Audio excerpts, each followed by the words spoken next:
Ever pondered over the fine line distinguishing controlling behavior from boundary setting? It's a thought-provoking topic, isn't it? Controlling behavior and boundary setting, two concepts that often find themselves tangled in a web of confusion. On one hand, we have controlling behavior. It's about manipulation, coercion, and dominating another's choices. Think of it as an invasion, an overstepping of personal freedom. On the flip side, boundary setting is about respect and personal space. It's setting limits to maintain our mental, emotional, and physical well-being. It's about saying, this is my space, and here's how you can respect it. Interestingly, these behaviors may be perceived differently based on gender. A man's preference may be seen as controlling, while a woman's relational request is often seen as setting a boundary. It's quite the conundrum, isn't it? So we see that both these terms, while closely related, stand apart in their meanings and implications. To truly grasp these concepts, let's delve into some real-life scenarios. Picture this: a partner insisting on choosing every piece of clothing their significant other wears.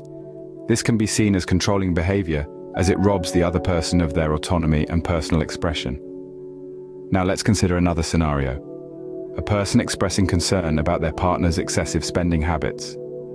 This isn't about control, it's about setting boundaries. It's a request for respect and consideration for shared finances and future planning. But now let's add another layer to these scenarios. What if the person dictating the wardrobe is a woman? Or the individual setting boundaries around spending is a man? Would our perceptions change? Often, society tends to view men's preferences as controlling, while women's requests are more commonly seen as boundaries. Through these examples, the distinction between controlling behavior and boundary setting becomes more evident. Now that we've dissected these terms and looked at their manifestations, let's recap. Controlling behavior, often perceived as an attempt to assert dominance, is about manipulating another's actions or feelings without their consent. On the other hand, setting boundaries is a healthy practice of expressing one's needs and preferences in a relationship, ensuring that one's personal space and values are respected. We've also seen how these behaviors can be interpreted differently based on gender. The perception of the person making the accusation is very important. If someone was to request to their partner that they would prefer if they weren't closely dancing with strangers on the dance floor of a bar, as it makes them feel disrespected and unloved. I believe this is a reasonable request to make, regardless of gender, whereas if someone wants to know where every single penny of their earnings go, who you are with at any given time, and exact time slots for when you will return home, I feel is a little suffocating. But some people will also justify that, depending on their own personal level of insecurity and lack of control over their feelings. The perception on control versus boundary can be interpreted differently by many people, depending on the situation. I'm sticking with stereotypes here because they are familiar to many. Let's imagine a guy goes out with his friends for that all-too-common few beers that turns into 12, leaving the other partner to manage the family alone.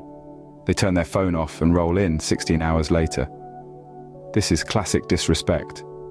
A relationship is a team, and when only one player seems to be playing by the rules, it will evoke problems.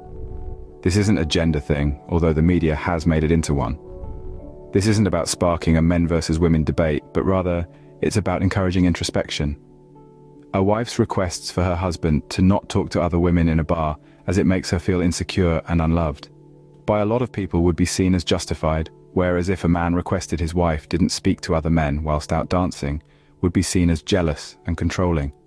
Again, just more fuel to add to the ever-raging fire that is men versus women. Are we perhaps guilty of perpetuating these misconceptions? It's crucial to remember that regardless of gender, everyone has a right to their boundaries, just as everyone should refrain from controlling behaviors.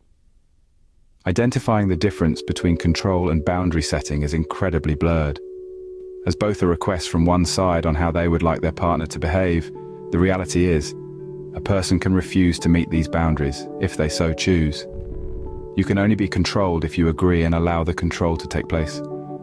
Acting in a way you don't want to act to please someone else is a choice. Blaming them for controlling requests isn't quite accurate. But again, this is all down to perception. That's all for this video. Until next time,